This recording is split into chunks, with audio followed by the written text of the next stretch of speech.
record.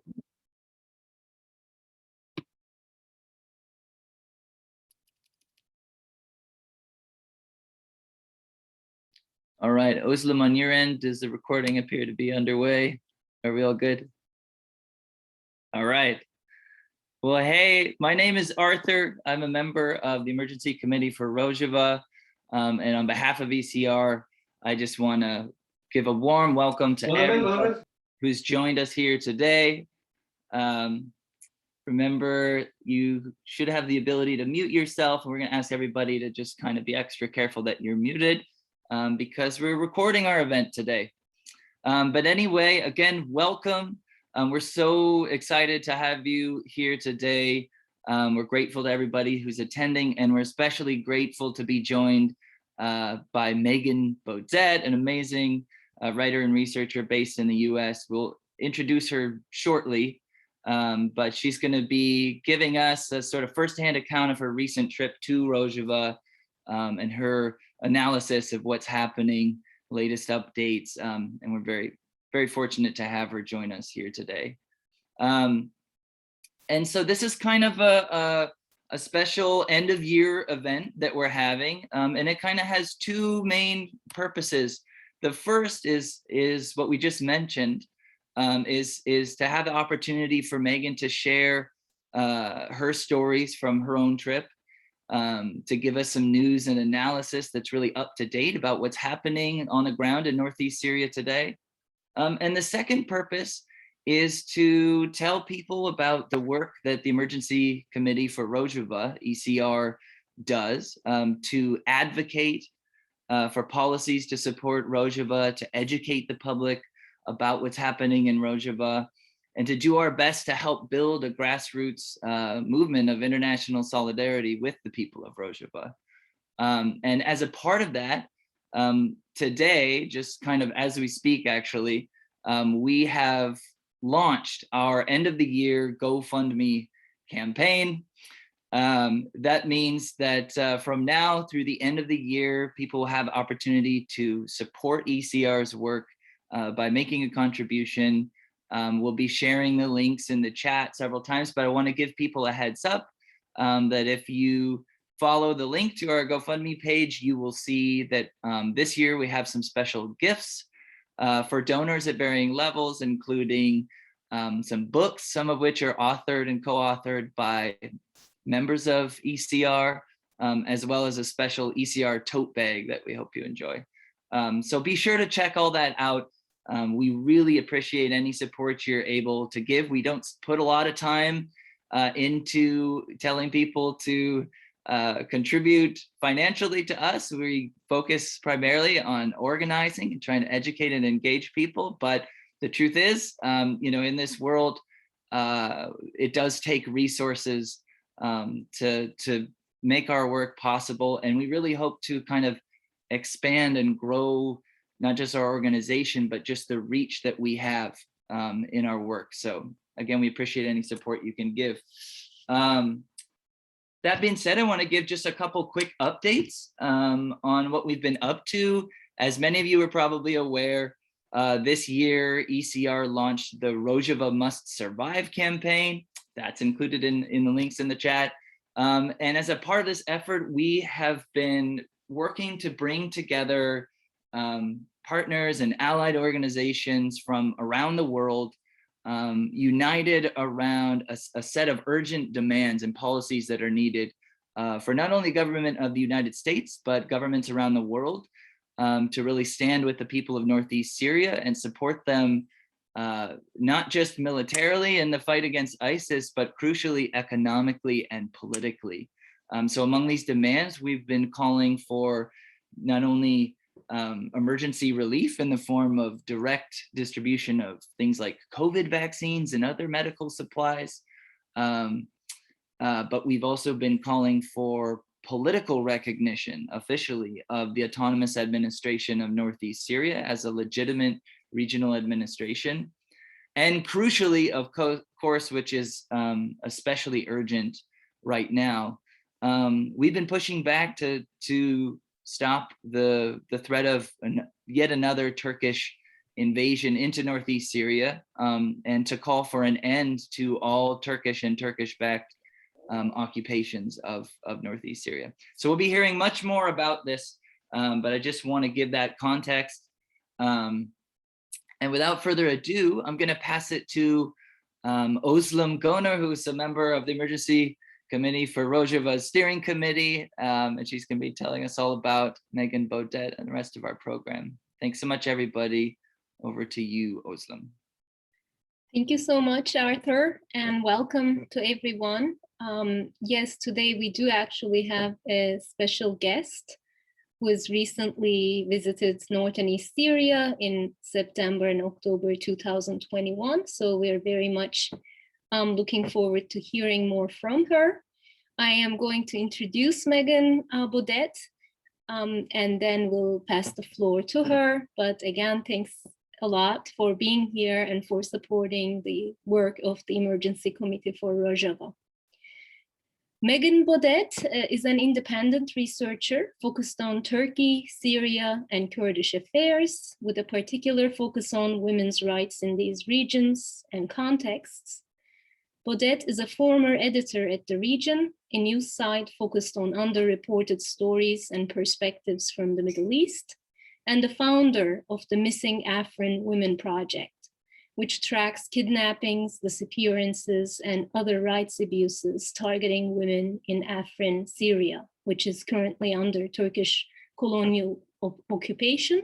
So Meghan Bodette's work in this area has been very important to show the human rights abuses, especially targeting women. Her work has been published by the Wilson Center's Middle East program, the National Interest, Newsline Institute, and North Press Agency. And once again, Meghan has visited the region of North and East Syria in September and October of this year. And she has done several interviews and observations, field observations in the region. So we're very much looking forward to hearing from Meghan. Before I pass the floor to her, I'm going to ask if you have any questions to please put them in the chat. And at the end, I can address them to Meghan. And welcome everyone. And Meghan, the floor is all yours. Thanks again for being here. Well, thank you, Özlem, for the introduction, and thank you to the ECR for hosting this conversation, and to everyone who has joined today. So right now, North and East Syria is facing as critical of a time as it ever has, with both the potential for ongoing dangers caused by the ongoing threats of Turkish intervention and the competing and sometimes divergent interests of foreign countries intervening in the Syrian conflict. And at the same time as it's facing these dangers, it's also facing great opportunities as the people there continue, after nearly 10 years, to make incredible efforts to build up their system and transform their society. So as Özlem and Arthur mentioned, I was there in September and October of this year. And one interesting point that was made to me as I met with people is that since October 2019 and the invasion and occupation of the areas of Sarikaniye and Tel Abyad, many foreign researchers and international attention in general have ignored North and East Syria. A narrative was promoted at the time that the Turkish intervention had broken or irreparably destroyed the revolution. Predictions were even made during the invasion that it would lead to the collapse of the project. And if there's one takeaway from my message today, it would be that obviously that hasn't happened. Right now, there are a lot of dangers and challenges, and I think we can't sugarcoat this, because what's clear when you go on the ground is seeing the very harsh conditions that the people of North and East Syria have had to contend with building their revolution. US and Russian diplomatic pressure seem to have stopped the potential of a Turkish invasion in the short term, based on statements from officials in North and East Syria and what we can see from the diplomatic statements on both sides. But that doesn't mean that the threat of an invasion has gone away completely. And as long as it requires the intervention of great powers involved in the Syrian conflict, who are both acting on their own narrowly defined national interests to keep Turkey out of North and East Syria, there will always be the threat of continued military intervention and occupation. And in the areas that Turkey has been able to invade and occupy, there are compounding threats, caused by this occupation that make life for civilians, particularly in the border regions, but across all of North and East Syria, quite difficult. Many people have heard about the water crisis caused by Turkey blocking the Aluk water station, which is in the zone invaded and occupied in October of 2019, as well as the water crisis caused by Turkey's reduction of the water flow of the Euphrates River, which is a key water source for drinking water, for irrigation, for agriculture, upon which the economy of North and East Syria depends, and of course for power through the hydroelectric dams that provide Syria with much of its energy. In addition to this compounding of existing ecological crises, the constant shelling and clashes along the lines of the so-called ceasefires in both Afrin and around Serikaniye and Tel Abyad are displacing people, targeting civilian infrastructure, and putting populations in those areas at risk, even though no military action has been taken. When I was there, I was able to speak to a unit of the Beth Nahrain Women's Protection Forces, the HSNB, about 20 minutes from the front lines in Tel Tamer, the historically Syriac Assyrian Christian region that is right on the line of the ceasefire. And they told me that although Turkey hadn't formally invaded, that the aggression and these attacks were causing the local people to flee, and what was considered to be ethnic cleansing, just as clear as what's happened to, non-Arab and non-Muslim communities in the areas that Turkey invaded and occupied before. Given how much the Syriac Assyrian population suffered due to ISIS, this is clearly a threat to a community that's already gone through serious atrocities. Just today, I believe the North Press Agency reported that shelling and clashes near Ain Issa, north of Raqqa, landed in civilian areas and caused harm to civilian infrastructure. Again, this is all part of a deliberate policy to force people to flee. At the same time, we're seeing a pattern of drone strikes targeting leaders in the SDF and the autonomous administration. Most recently, even they expanded. Does somebody have mute off? There's an echo on my side. Most recently, these drone strikes have expanded not only to target leaders in the SDF and autonomous administration, but to target civilian families simply because they're close to the administration and had many members of that family serving in the administration and the YPG, with a recent strike in Kamishlo that killed 3 members of the same family, including an elderly man. This is a clear attack on people strictly because of their ethnicity and their political preference, in violation of Syria's sovereign airspace, and in an area where both the United States and Russia have a presence. So this low-level war of attrition is something that major powers are allowing Turkey to do, and that is intended to decrease the quality of life and make it so it's impossible for people to feel like they can stay and have a long-term future in the areas in which they live. So this is very dangerous. But despite all of that, what people on the ground are doing is truly remarkable.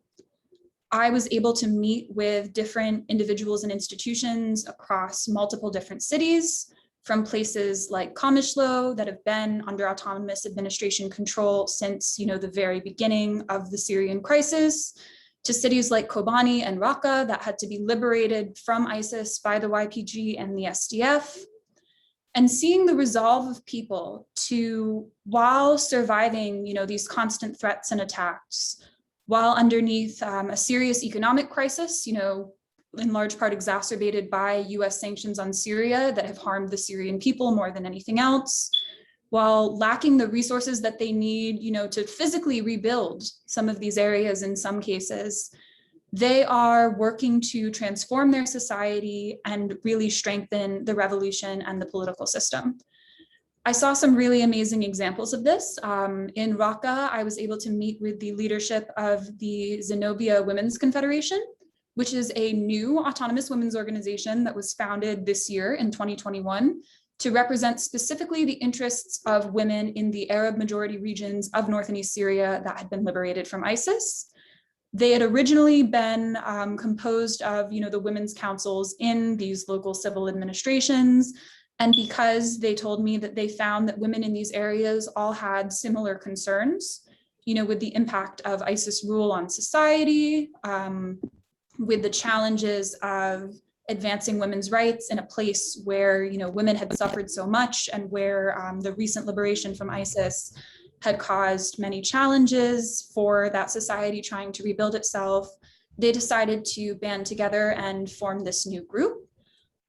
They told me that they had about 19 local women's councils in Raqqa and the countryside around the area, and that their programs included everything from literacy courses for women who never had the opportunity to learn how to read, to economic empowerment for women to help them support their families and gain some economic independence, to all kinds of educational programs about everything from health to politics and civil society.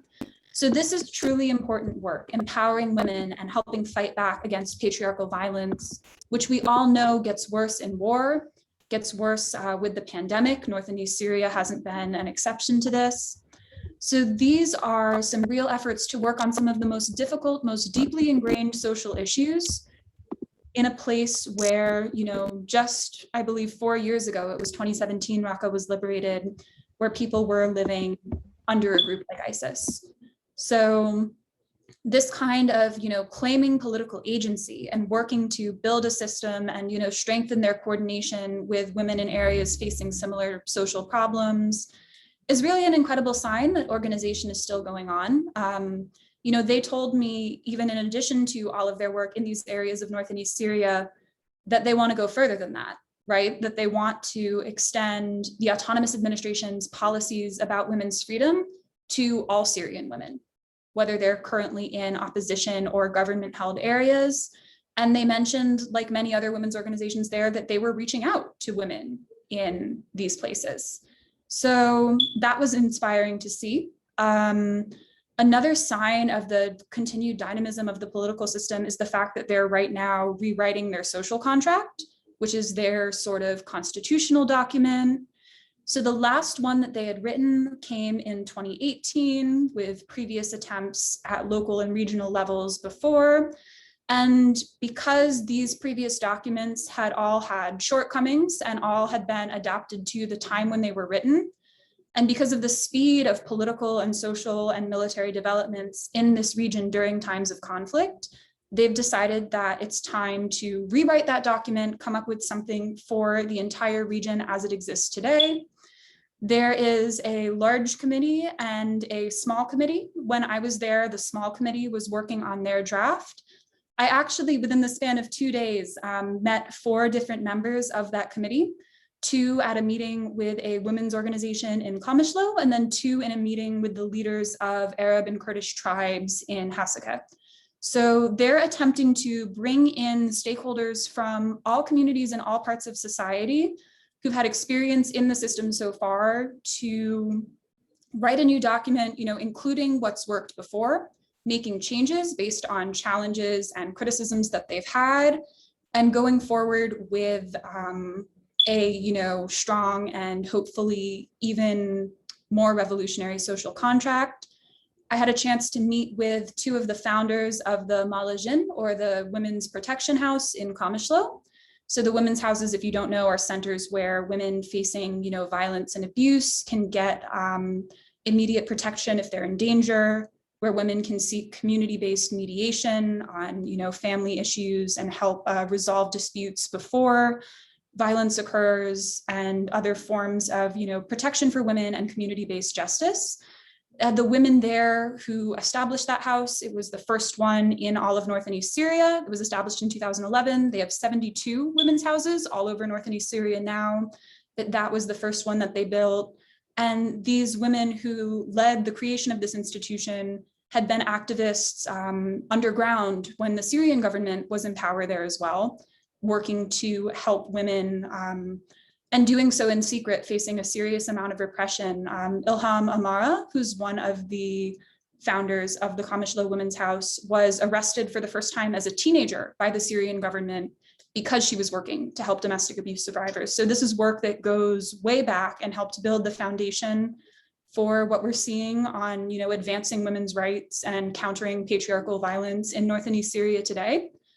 And so they are, for example, being consulted now in the process of rewriting the social contract to ensure that protections for women are strong, are able to be implemented and are included at that level.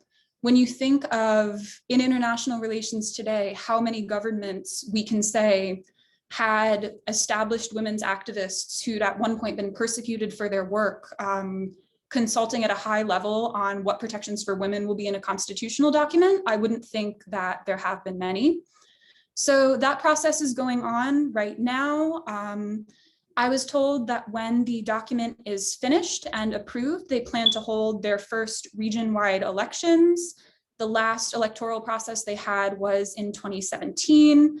Obviously, the territory that they control now and the political and military situation is very different from 2017. So hopefully those will take place in 2022, and that will be yet another step towards an even more dynamic and new system. So this idea that the revolution had fallen apart after 2019 is something that's not true. And I think it's really remarkable that facing a great many challenges, we're seeing people there look back on what they've been able to achieve, look back on what they think that they could have done better or what initiatives they've tried and failed, and trying to move forward into the future with a knowledge of their successes and their shortcomings, and trying to change and reestablish their institutions in order to address that. So that process and participation is still alive and well. So I think that when we look at what they've been able to do, not only in resisting ISIS, but in continuously trying to create a political system that's something different from the Syrian government and the Syrian opposition, that is something that deserves our solidarity. And when we look at what can we do, right? There are a lot of steps that we, particularly in the United States, can take because of the role that the United States has played in, for a long time, supporting the most militarist politics of the Turkish government.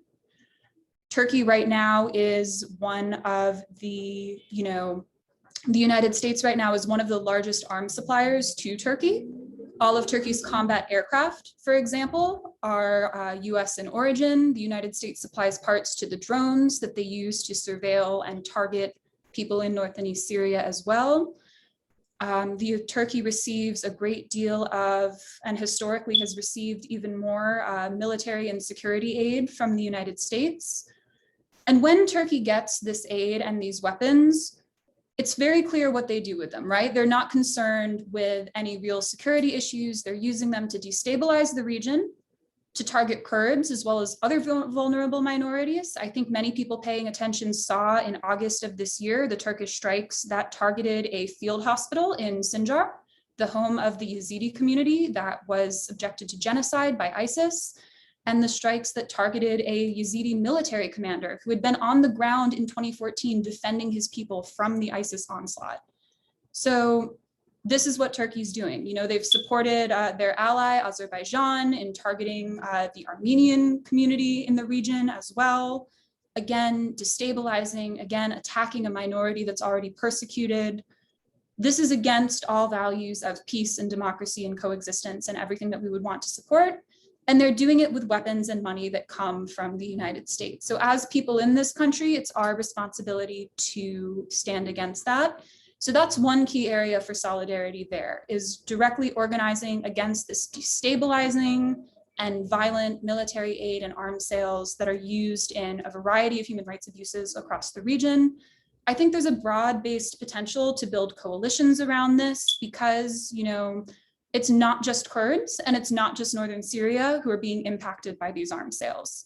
So hopefully that is something that can be worked on in the future.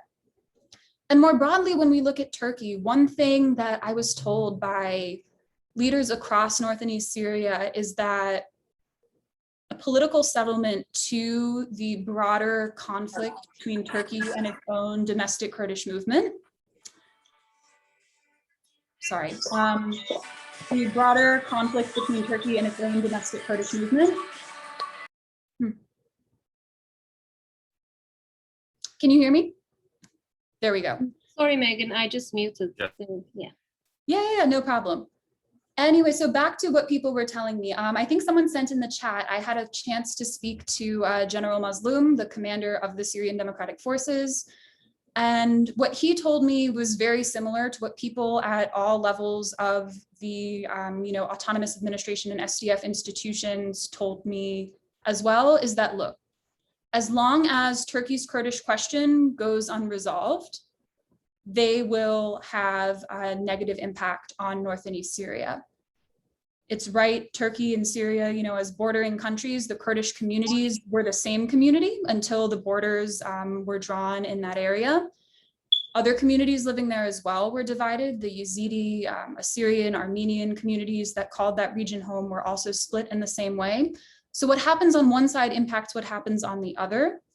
And because Turkey sees the existence of the Kurdish ethnicity as a threat to the integrity of its own nation state, because they subscribe to a kind of nationalism that excludes everyone who doesn't fit into their idea of, one nation, one language, one flag, one religion, one culture, the existence of North and East Syria, where not only do Kurds have self-determination, but where they're working to imperfectly but seriously build an alternative to that kind of narrow nationalism. This is a threat for leaders in Turkey who've depended on narrow nationalism to divide and rule for a very long time. And so by supporting a peaceful settlement to the Kurdish issue in Turkey, that would not only take away a military threat from North and East Syria and allow them to continue to work on improving their political system, stabilizing their economy, and all the other things that they want to do and can't do because of an existential focus on war. It would benefit them in that way, and it would also benefit the stability and democracy of the entire region. Because this conflict and this war, it's harmed the people of Turkey. I think we all know there's an economic crisis in Turkey right now. The government is not, however, like many governments, and certainly the governments of the countries in which we live, they're not reducing their spending on these foreign military adventures. They're pouring money into these wars of aggression, in northern Syria, in Iraq, against the Kurdish movement there, while people are finding it difficult to afford everyday necessities. Average Turkish citizens are finding the repression of the Erdogan regime to impact them as well. This is a place where a person who posts a critical comment about the president online can be arrested for insulting the state. That's a direct outgrowth of the authoritarian policies on the Kurdish issue. So peace and democracy wouldn't just help North and East Syria, it would help people in Turkey too. And we here in the United States, because of the role that the United States has played in supporting the Turkish government, have a strong ability to listen to the demands of the people on the ground, call for a peaceful settlement for the, no longer criminalizing the Kurdish movement, no longer arming the Turkish government for its aggression, and supporting these demands for peace that will allow the region to be more democratic and more stable. This is, again, something that I heard over and over again. This is what people on the ground are asking for, in addition to many other demands, and it's something where we're well positioned to act in solidarity. Now, I would keep going, but I do see that there is a question in the group and there's been some discussion. Yes, I was there for a short amount of time, and I do hope to go back and spend more time there in the future. I think that, in some ways you end up with more questions than answers when you see anything and you research anything deeply for a long period of time, as I have on this conflict. And I wouldn't say that I think I know everything, because I don't personally believe that anyone does. But what I can say that I know is what people told me, what I saw there, talking to people in different cities, in different institutions, about their sincere desire to build on their successes in the fight against ISIS and keep improving their system. Nobody there thinks that things are perfect, and they're very forthcoming about the challenges that they face. And that, I think, is one strength of the political movement there. You know, there's what do you think about the claims that the movement has discriminated against other ethnicities, such as Arabs?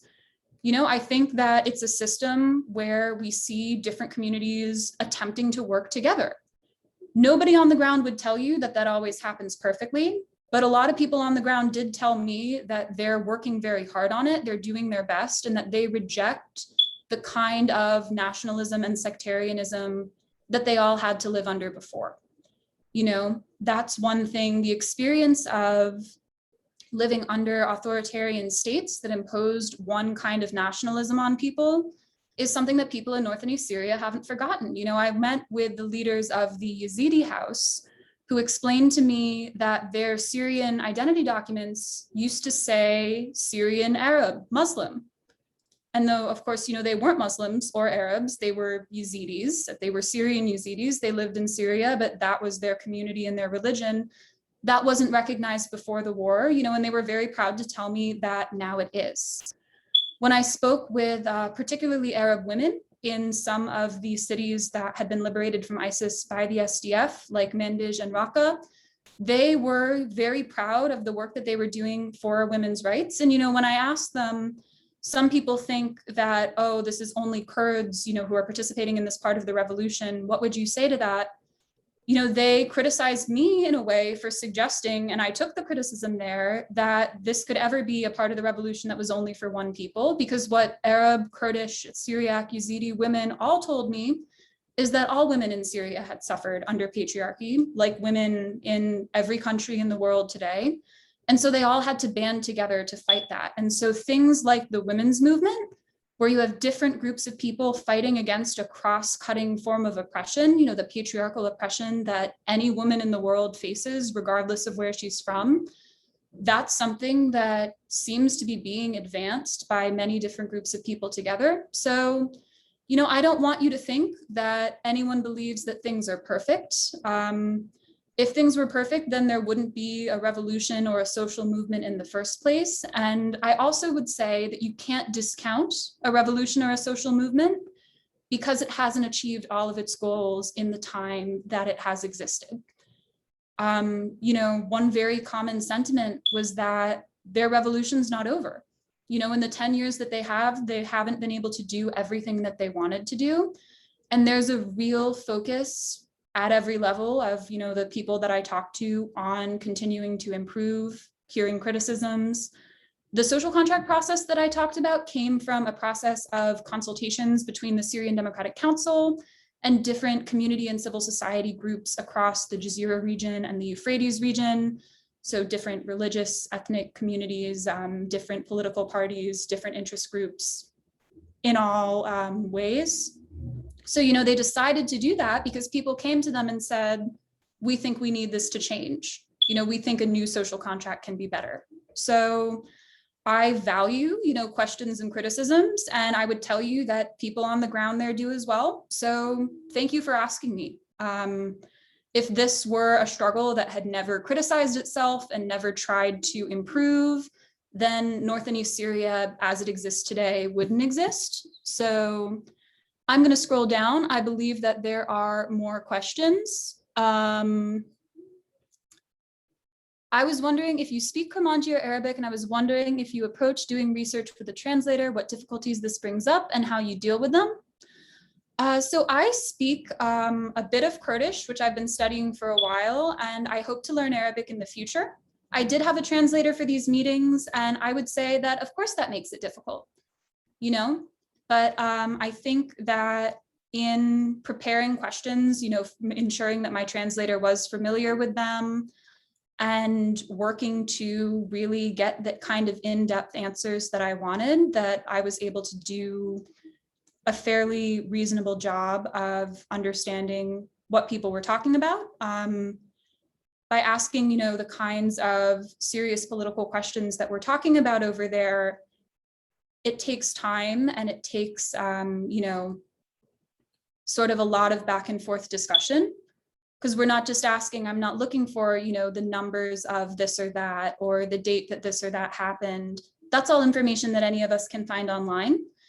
So I think that it's a challenge that people face in research, but I would say from the length of time that I was able to spend in meetings, the kind of questions I was able to ask, the fact that, I was never once told that I couldn't speak to someone or that I couldn't ask a certain question, it seemed to me that I got a lot of the kind of information that I wanted out of the trip. And I'm hoping when I go back and I'm able to ask even more questions and speak even more languages, that I'll be able to continue that work in the future. So thank you. You mentioned it was already amended in 2018. Also, where can we find the social contract in Kurmanji and other languages of the AANES? I have seen a copy of the 2018 version. I am not sure if that's available online, but I'd certainly be happy to find that for you. And I also am not aware of where it exists in the official languages of the autonomous administration, but I can ask that for you as well. All official documents there are printed in at least 3 languages, with other minority languages used in other areas. So you can probably find it in a lot of languages if you look, and that is something I will look for. What would you say is a major internal conflict the region is facing?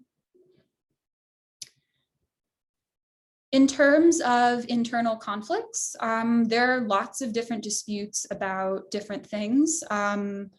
We see in the big questions that they're dealing with of how to prevent a Turkish invasion, how to approach a political solution to the Syrian conflict, even how to structure their own system, that this is not something where everybody there always agrees.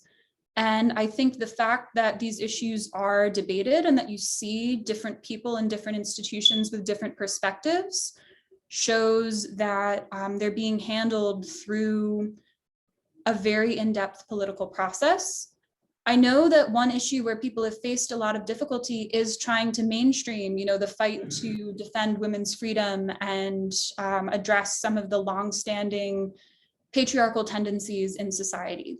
Obviously, women's organizations and many, many women in society have mobilized to demand stronger protections, but you also see more conservative elements opposing these things, and even more conservative women in some cases being in opposition to certain policies. When I met with the Women's House in Manbij, for example, they told me that they were recently able to start sending polygamy cases to the courts. Polygamy had been outlawed in some regions of North and East Syria, but not in others due to pressure from conservative society, where they told me that, not only did men not accept the ban at first, but that there were many women who didn't accept the ban. But what I was told in Manbij was that they had done enough work to educate society, that women were now coming to them and asking for stronger enforcement of these protections, and that they were now able to start sending some cases to the courts. Women in Manbij and Raqqa are now trying to get those protections against polygamy into the social contract, so they'll be applied in their regions as well when they previously weren't. And so that's an example of how social organizing has changed the kind of, oppressive and outdated ideas that were harming women in the society. And I think that's one thing that really goes to show the way they approach politics, because you could make the critique that they could have banned these harmful practices right away. But then when I brought that up to people there, the answer was that if you try to ban these kinds of oppressive practices and then do no work in the society to change people's minds and explain why they're wrong, people will keep doing them anyway. You'll find the law difficult to enforce, and people will only avoid this kind of oppression, not because they believe that oppressing others is wrong, but because they're afraid that they might be arrested for it. Whereas what they want is a law that's sustainable because the society believes in the reason why that law has been implemented. So by doing social organizing, they're able to get these communities to a place where they feel as though they can begin to change the laws as well. And that sort of two-sided approach to, on the one hand, passing new laws and creating new systems, But on the other hand, organizing society to change people's minds, I think, is something very valuable in a region where you do have a lot of ingrained ideas that are harmful to a society where you want to have women's freedom and coexistence between different groups of people. And it's something that I think those of us in other countries can learn a lot from as well, because I don't think that there's anywhere in the world today where the views of our societies line up to the, strongest anti-discrimination ideas that are in our laws. Certainly not in the United States. So I think looking at how they combined social organization with institutional and legislative change to address contentious issues and end up, advancing their system on areas where other states in the region have failed is really interesting to look at. Could you speak about economic issues in the autonomous administration right now? How's the economy organized and what challenges do they face?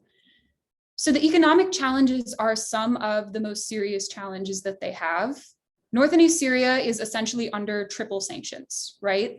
The entire border with Turkey is closed and militarized. They have no way of trading through that border. The Kurdistan regional government in Iraq has varying policies in terms of what it allows to cross the border and what it doesn't. Sometimes the situation is better, sometimes the situation is worse. This is often, sadly, a politicized matter rather than any recognition of, the autonomous administration's needs and what it should be able to bring in. And then all of Syria is under US sanctions right now, which, as people understand from cases like Iraq, these sanctions never harm the elites that they're meant to target. They only harm Syrian families who are trying to put food on the table. You don't have to believe anything whatsoever about, support for the autonomous administration, the government, or the opposition to be against sanctions that are impoverishing regular people, regardless of where they live. And because the North and East Syria is not trying to be its own country, because they want to be a part of Syria in the future, this is something that they're very clear about. They're not looking for separatism. They want federalism and multi-ethnic democracy within a future Syrian state. Their economy will be dependent on the Syrian currency and the status of Syria's economy. So those three factors have made the economic situation there quite difficult. And that is one of the challenges that, both deserves a lot of solidarity action and is something where going there and seeing yourself, the difficulties that people are facing is very important.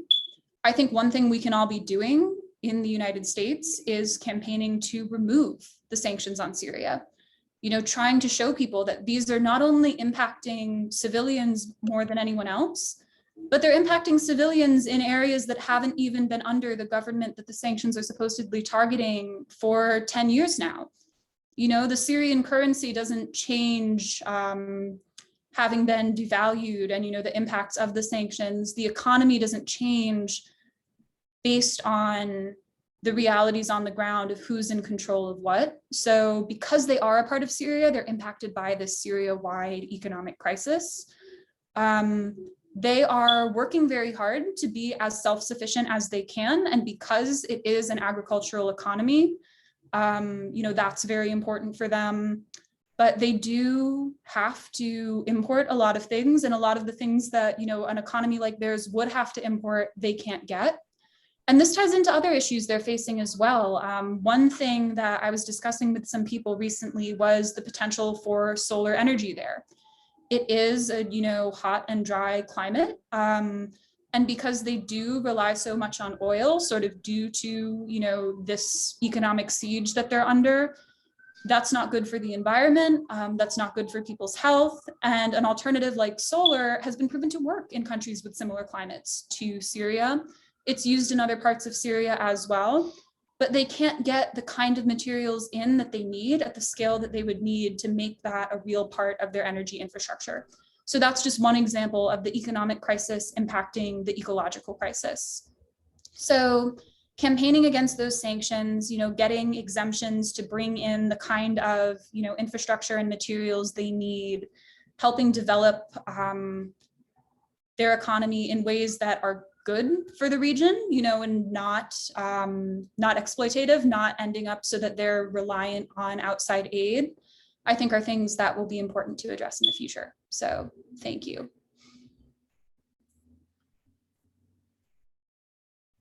The US-sponsored Summit for Democracy will be held December 9th through 10th. Turkey was not invited, nor was Russia, Iran, Syria, Iraq, nor was the Autonomous Administration. Question, is this an organizing opportunity for us to get any visibility for the summit or in the media with the message about the Autonomous Administration? So this is where I'm going to put on my boring international relations degree hat and say that a summit is for heads of state.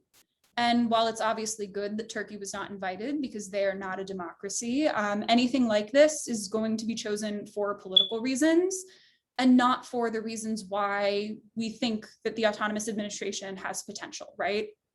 They're not looking for invitees for this kind of thing based on efforts to fight gender-based violence. They're not looking for who has these high levels of women's representation. They're not looking at the fact that the Autonomous Administration is trying to rewrite their social contract and have, elections at the scale of the entire region for the first time.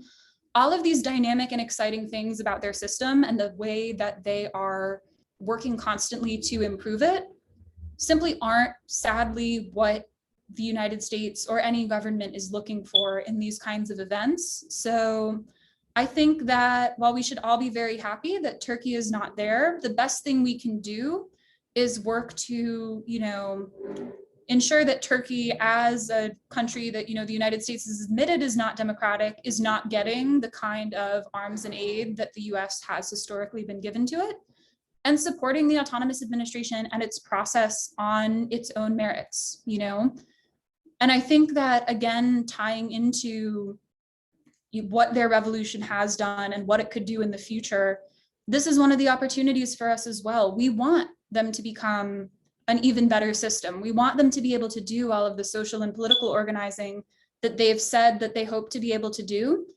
And in the middle of a war, it's very difficult to do that. That was something that leaders there made clear to me, is that if they'd had their way, they would have focused more of their attention on politics and society. The war against ISIS came up and they had to fight and they had to defend their people. And then as soon as, even before ISIS was defeated, with what was going on in Afrin in 2018, while the fight against ISIS was still going on, and then in 2019, after the territorial defeat of ISIS, they've had these existential threats from Turkey and the Turkish-backed Syrian opposition. And if they were able to focus their energies and their resources not on survival, not on fighting existential threats, not on trying to keep an economy and a society barely afloat under siege, if they had these basic resources of peace and economic stability, what they would be able to do would be even more impressive. Some of the flaws that they have and, that we were discussing earlier, I genuinely think in a more peaceful and stable system, they would not have, because all societies do better when they're at peace, when they don't have to use all of their resources to prevent an active military invasion, and when they're not under threat of being attacked by a foreign power at any time. So continuing to organize for peace and democracy in Turkey, for a peaceful solution to the Kurdish question, for an end to the kind of pro-war policies that have enabled the Turkish government to commit all these crimes with US support, and for an end to sanctions on Syria and other policies that are prolonging the Syrian conflict and harming the Syrian people. I think that's the best thing that we can do for the democratic and revolutionary potential of the Autonomous Administration. Oh, lots more questions.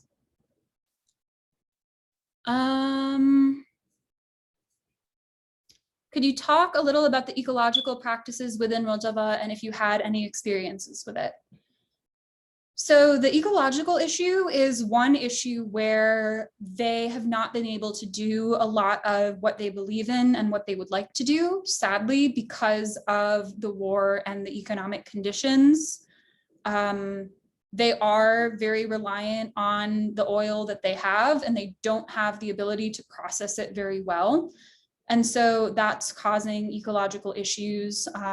Turkey blocking the water to the Euphrates River, which is a source of drinking water, of water for agriculture, and water for renewable energy, is making it very difficult to, not only for them to have all these systems functioning at their best, but in the long term, it's going to make it very difficult for people to live in some of these areas. It already is. That's beginning to get some media attention and discussion from international institutions.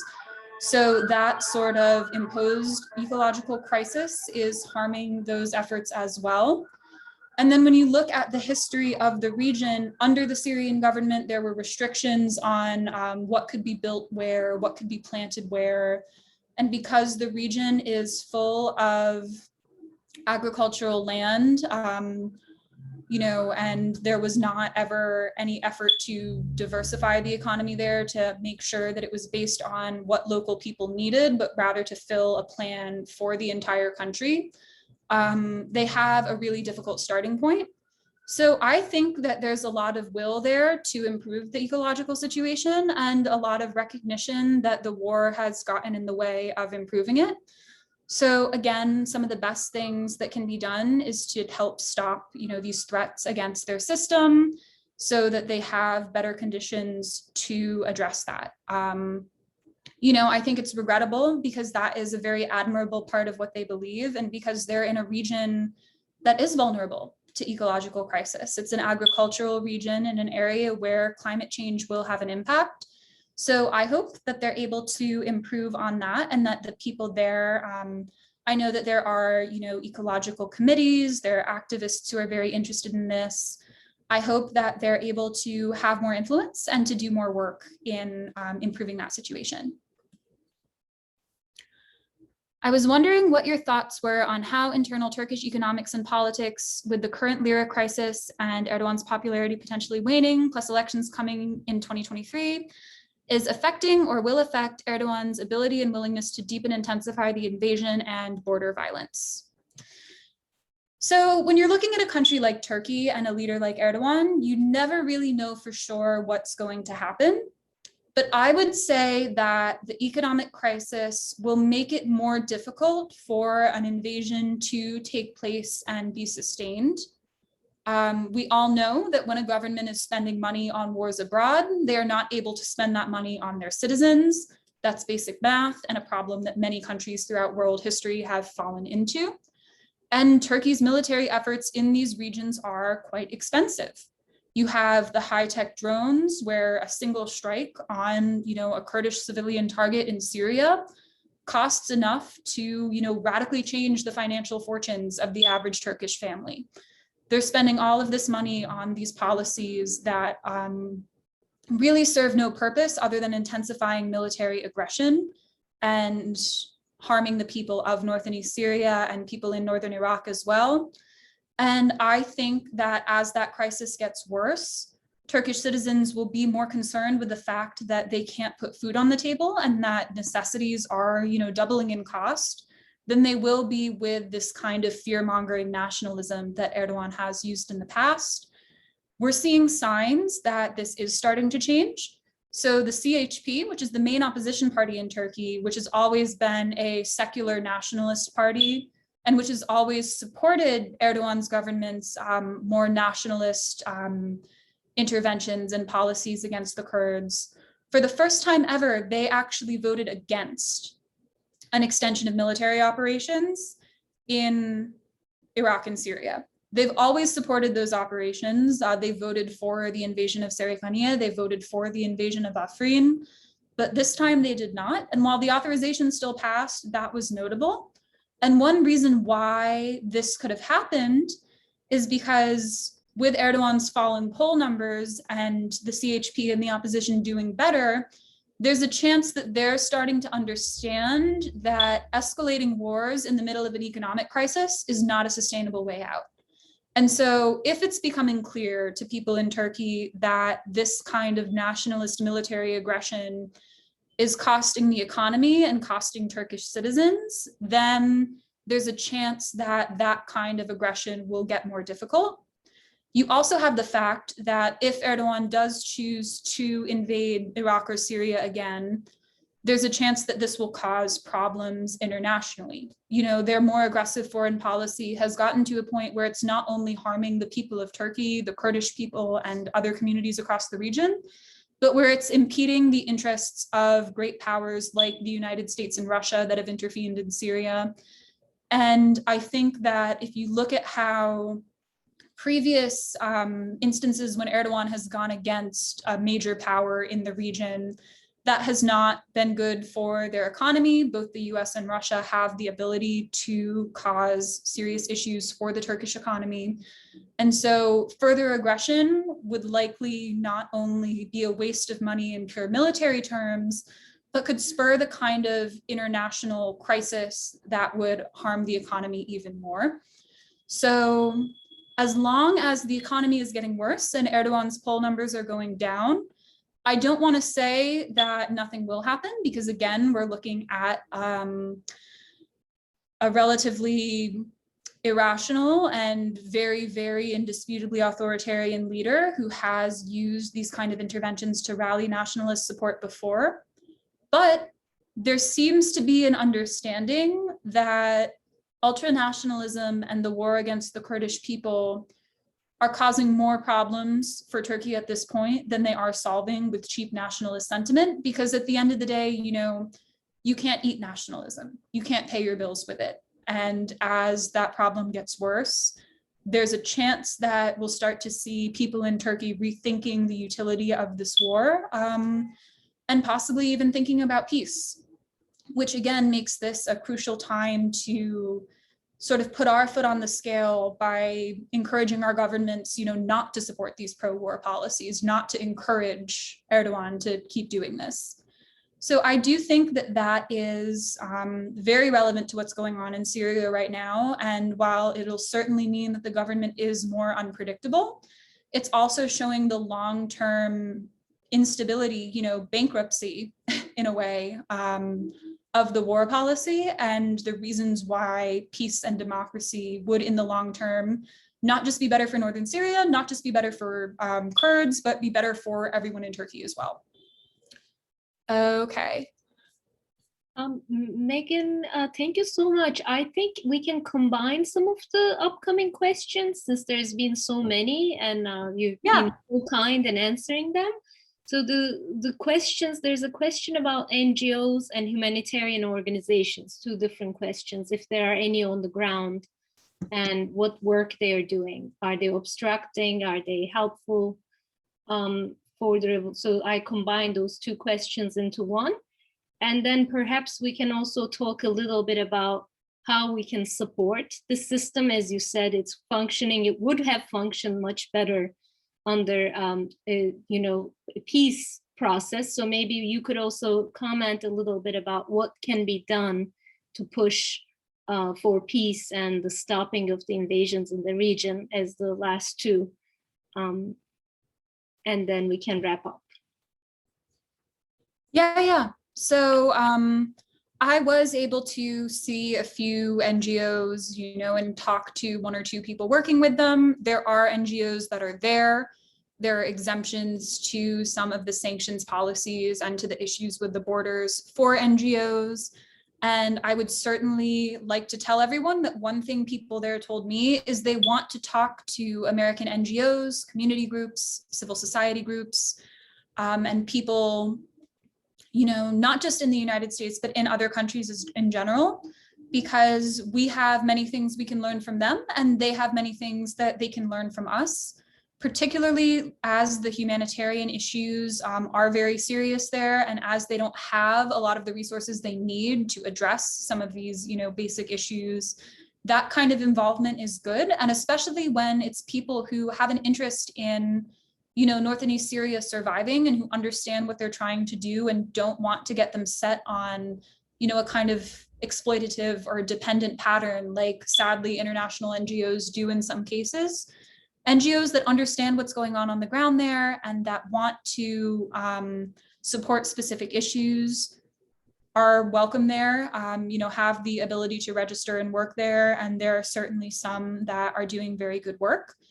And so I think, if any of you know of a group that's working on any particular issue and you'd like to get in contact with people working on that issue who are there, please do let me know. I would love to make those connections happen, especially on, humanitarian issues, on ecological issues, all of these things that they really struggle with the resources to do. Working with NGOs that can give them experience and support would be really helpful. So that's good. And then, the importance of peace and democracy in Anatolia and Mesopotamia, a very big topic, but what it all goes down to is that everything they've achieved has been in the context of an existential fight for survival. By defeating ISIS and by withstanding, the loss of territory to 2 Turkish invasions, they have, if all that they had done was that, if they had only still been standing at that point, that would have been an incredible achievement for any society. When you go, there is a part of Kobani that they never rebuilt after the war, where all the local residents were moved away, to show people for the future as a museum or a memorial exactly what it took, what it looked like when ISIS was defeated. And when you walk through that part of the city and see how destroyed everything was, the rubble, the destroyed buildings, how close the Turkish border was, where international media was watching the conflict, where ISIS members were crossing into Syrian territory, where the Turkish military was doing nothing. Just looking at that and seeing what they came back from. And then, to be honest, looking at the rest of Kobani, where 7 years on, with very little international help, they've rebuilt. It's a lively city. You have people out and about. You have new construction. You wouldn't be able to tell if you didn't know where it was that this had been the site of such a historic turning point battle against ISIS. So they have done a lot. And when you look at where they started, it becomes even more impressive. But they don't believe, as I said, that their revolution is anywhere close to being over. And the best thing we can do to help them continue to advance their revolution, to improve their system, to do all of the social and political and ecological innovations that they want to do and that they believe in, the best thing we can support is peace and stability in Turkey and in northern Syria. How can we do that? Well, supporting a peaceful resolution to the Kurdish question in Turkey. For 40 years, the conflict between Turkey and the PKK, and for even longer than that, the Turkish state's war on the Kurdish existence, the Kurdish ethnicity, on all non-Turkish ethnicities in that region. This has been going on for a very long time, but it also is a conflict with a very simple political solution. The Kurdish movement has put forward exactly what it wants to resolve the conflict: decentralization, regional autonomy, democracy, and simply the political space for Kurds and other peoples in Turkey to be able to participate in politics with their own identities. There was a peace process going on from 2013 to 2015, and it was sadly abandoned by Erdogan's government when he realized that it was costing him votes, because the opportunity for peace, created a democratic opening in Turkey where Kurds voted for the HDP, the pro-Kurdish, pro-peace political party that was there. We all know, I think, how that crackdown went. Right now, the HDP is facing a closure case. Turkey is the only country in the world to jail so many members of its elected parliament because it jails several HDP MPs. So the crackdown there and the resumption of conflict there is tragic because it was all avoidable. This was being worked on within recent memory. And so by opposing our government's support for Turkey's war policies, we can, I think, do something very meaningful that's both directly what people in North and East Syria and leaders there have asked for at all levels, in civil society statements, in diplomatic communications. This is a recurring point, that if foreign countries were to stop enabling Turkey's war policies, stop selling them weapons, stop providing them intelligence, stop, giving them diplomatic cover for repressing pro-peace, pro-democracy voices, that losing that support might force Turkey to go back to the negotiating table. And so we're well positioned to work on that, to advocate for that. That's something that, you know, I'm sure we'll all continue to have conversations about in the future. So yeah, I would say that that's a big issue. And then advocating for, you know, relief and an end to conflict in Syria as well, with opposing sanctions, with demanding, you know, support for the autonomous administration's efforts to seek a political solution. That's also another way where we can stand in solidarity.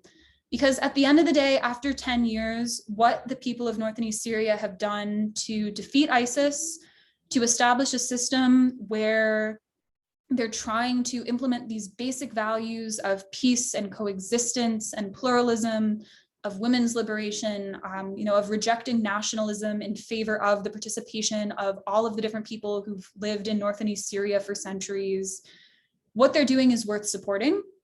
And I think their potential, if we play our role now and stop our government's support for the aggression against them, and, you know, support peace and democracy and stability in that region, then they'll, you know, they've more than played their part by defeating ISIS and building what they've already built. And we can help give them the opportunity to do even more and continue these revolutionary achievements into the future. So that's that.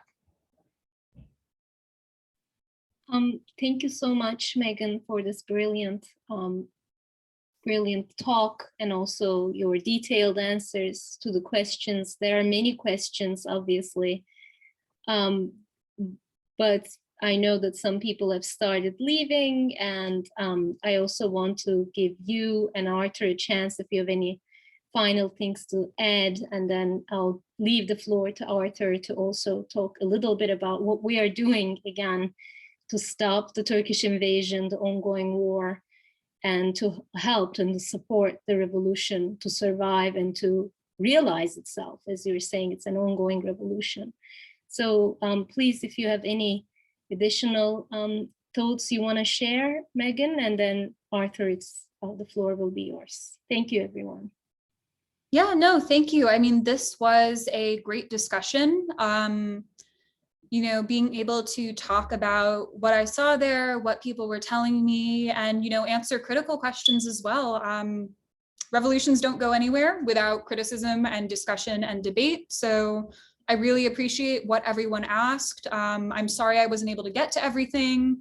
And I hope that we'll continue having these conversations to go on in the future. I certainly hope to go back. I would recommend to everybody here, go if you can, see everything for yourself. And I would recommend that if that's not something that's available for you, building ties with institutions over there is a great way to start for solidarity and for, you know, helping them gain some of the material capabilities that they need. So I will put my email in the chat if people want to reach out to me with any future questions, or they want to reach out, you know, about an organization they have, or, you know, something that they want to get in touch with about what's going on the ground there. Please do. And then, yeah, thank you.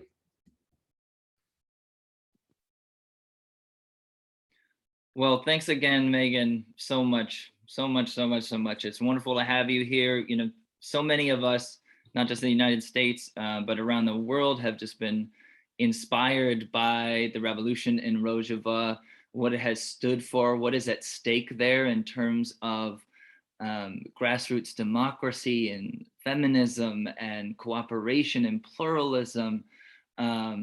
So many things are playing out in real time. And as you emphasize, it is a living, breathing, ongoing revolution. What's hard sometimes is to know what exactly is going on and what is unfolding on the ground in real time. It's a complicated situation and it's changing rapidly. So that's especially why I think it's so great to have somebody like you join us, Meghan, to offer your up-to-date research and analysis on what is going on the ground, and for us to be able to use that to really directly inform the work that we're doing in ECR. And what we're trying to do is to play our own role in trying to help build a broad, robust international solidarity movement with the people of Northeast Syria, with the revolution that they're carrying out, and especially within the United States, to really try to bring people together to advocate for the kind of policies that will support them materially and politically. And so, you know, a lot of the things that we're doing are things that Meghan just mentioned, right? I took some notes. Meghan, you mentioned the need to build broad coalitions to oppose military aid to the Turkish state, to push for a peaceful resolution within Turkey to the what's called the Kurdish question, to demand economic relief and other forms of relief and recognition for the autonomous administration. These are all things that we at ECR are working on right now. You know, something that we've put together to try to help people have concrete tools in their hands to take action is a toolkit, which we have. So I want to refer people to the chat, and we'll share the link again. This will also be available on our website and on social media. But what we've done here is put together in one place things like key senators and representatives and their contact information, talking points and sample scripts for calling their offices to demand certain policies, for sending emails to their offices, ways to directly engage your own elected officials with the support of us, ECR. These are all things that we're working on right now, and we encourage you to follow the links to get more involved. One of the ways that you can do that is you can attend our next organizing meeting, which we're actually combining with a phone banking party. And that is going to be on December 9th. I believe that is a Thursday, and we encourage everybody to join us. The link is also included in the chat. And lastly, again, which we mentioned at the top of the hour, we can't do this work without resources. We don't spend a whole lot of our time raising money and talking about raising funds. We like to focus on our advocacy and education, but we can't do it without resources. And this is the one time a year that we reach out to our supporters and supporters of Rojava to encourage people to make a contribution, however humble. It is most welcome. And it's really something that we need in order to sustain and hopefully grow our work in trying to build this solidarity movement. Last Tuesday, we want to thank everybody because we had a very successful Giving Tuesday fundraiser, which included a bunch of matched funds, which we're grateful for. So thank you everybody for supporting that. That was a small fundraiser, and we've now today just launched our actual GoFundMe page, which will be up through the end of the year. And this year, as I mentioned before, we have special gifts for donors. So we encourage everybody to check it out. If you're interested in books or tote bags, or you have friends or comrades who you think would be interested, family members, please check it out and consider supporting. We also have a limited number of copies of A Road Unforeseen, the book by Meredith Tax, which are autographed by the author, Meredith Tax, who is a steering committee member of ECR. We also have a limited number of autographed copies of the Make Rojava Green Again book, which are autographed by Debbie Bookchin, also a steering committee member of ECR and co-author of that book. So please check it out. And if you can't make a contribution, we totally understand. And I want to mention just a couple ways that you can support anyway. One of the things is you can share our fundraising page over your social media pages, with your friends and family, through your own networks. And you can also get involved through the other ways that we've mentioned. There's nothing more important than directly participating in our organizing. So we encourage anybody and everybody to get in touch and kind of find a role for yourself in this big movement. Without anything else left, I might kick it back to Özlem just for the final word and to see if there's anything that we've missed. But again, thank you so much to everybody. Thank you to Meghan, BG Rojava, and onward and upward. I'll share some links and I'll turn it over to you, Özlem. Thanks. Thank you. I've also shared some links. So you could contribute to our cause in many different ways, and Arthur already listed them. I'm just going to say thank you so much for being here on behalf of the Emergency Committee for Rojava, for supporting the ongoing revolution and revolutionizing in Rojava, in North and East Syria now, actually, I should say. So thank you so much, everyone. And please take a moment to check out the chat and to see the resources that we have and to see the link to our end of the year fundraising, and spread the word and participate in our meetings and gatherings. Thank you.